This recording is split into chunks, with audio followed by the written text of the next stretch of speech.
दोस्तों, सभी अकाउंटेंट्स और कंपनीज़ के लिए बहुत ही इम्पोर्टेंट न्यूज़ है, बहुत ही इम्पोर्टेंट नोटिफिकेशन है। इस नोटिफिकेशन के अंदर क्या बातें लिखी गई हैं वो हम इस वीडियो में जानेंगे। इसी से पहले आपको याद दिला दूँ, जीएसटी के अंदर अगर आपने क्यूआरएमपी स्कीम को सेलेक्ट किया हुआ है तो 25 मार्च है आखिरी तारीख आपका टैक्स पेमेंट की। जो आप पीएमटी 06 चालान को यूज़ करके पहले 2 महीने की जो पेमेंट करेंगे उनके लिए जो डेट है वो है 25 मार्च 2021, फरवरी महीने की जीएसटी पेमेंट के लिए। तो अगर अभी तक आपने नहीं की है तो 25 मार्च तक अपनी पेमेंट कर लीजिएगा। क्वार्टरली वालों के लिए जो जीएसटीआर 3B की ड्यू डेट्स हैं वो है 22 और 24 अप्रैल। बाकी की जो बैलेंस पेमेंट होगी वो आप अपनी जीएसटीआर 3B के साथ ही करेंगे। जीएसटीआर 3B के अंदर जो एक इम्पॉर्टेंट अपडेट भी आया है वो भी मैंने आपसे अपनी प्रीवियस वीडियो में डिस्कस किया है। अगर आपने वो वीडियो अभी तक नहीं देखी है तो वो वीडियो ज़रूर देख लीजिएगा। चलिए अब बात करते हैं इस नई नोटिफिकेशन की। ये नोटिफिकेशन आई है जिसकी डेट है 24 मार्च और इसके अंदर क्या बातें लिखी गई है जो सभी अकाउंटेंट्स को, सभी कंपनीज़ को जानना बेहद ही ज़रूरी है। इसमें लिखा गया है, in exercise of power conferred by section 134 की पावर यूज़ करते हुए with section 469 of company act के अंदर ये नोटिफिकेशन इशू की गई है। The central government make the following rule to amend the companies rule 2014 में कुछ चेंजेस किए गए हैं रूल्स के अंदर और ये रूल्स कहे जाएंगे कंपनी अमेंडमेंट रूल 2021।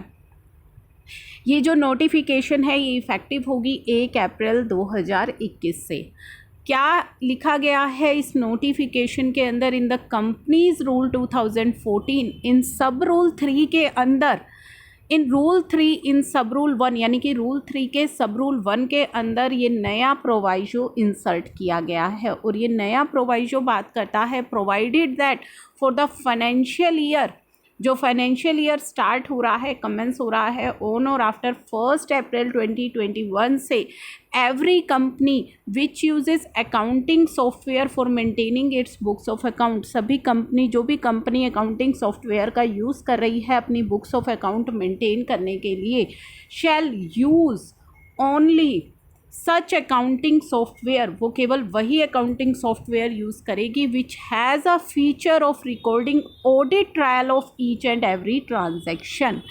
तो अब आपको कौन से अकाउंटिंग सॉफ्टवेयर का यूज़ करना है जिसके अंदर ऑडिट ट्रायल का फीचर होगा, जो भी ट्रांजैक्शन आप करेंगे उसका ऑडिट ट्रायल साथ ही साथ होता रहेगा। Creating an edit log of each change made in books of accounts, यानी कि अकाउंट्स में आपने कोई भी चेंज किया है तो उसका एडिट लॉग भी आपको क्रिएट करना है और जिस तारीख को वो चेंज किया गया है वो भी आपके ऑडिट ट्रायल के अंदर, वो भी आपका जो डेट है वो भी उसके अंदर मेंशन होगी। And ensuring that audit trial can not be disabled, कि जो आपका ऑडिट ट्रायल चल रहा है वो डिसेबल्ड ना हो।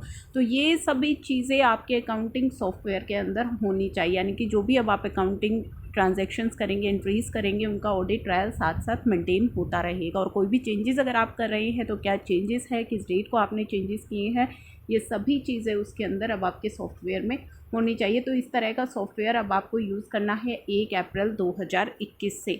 इन रूल 8 के अंदर after sub rule 5 after clause 10 the following clause insert किया गया है, the details of application made or any proceeding pending under insolvency and bankruptcy code during the year along with their status at the end of the financial year. तो ये 2-3 changes है जो किए गए हैं। And details of difference between amount of validation done at the time of one-time settlement and valuation done while taking loan from bank or financial institution along with reasons thereof। तो ये सभी तीनों changes ही जो इस notification में लिखे गए हैं ये 1 अप्रैल 2021 से इफ़ेक्टिव हो रहे हैं। बेसिकली जो अकाउंटेंट्स के काम के लिए जो वो सॉफ्टवेयर यूज़ कर रहे हैं उनमें अब उन्हें क्या चेंजेस करने हैं उसकी तैयारियां आपको कर लेनी है, क्योंकि 1 अप्रैल 2021 से ये चेंज इम्प्लीमेंट हो जाएगा।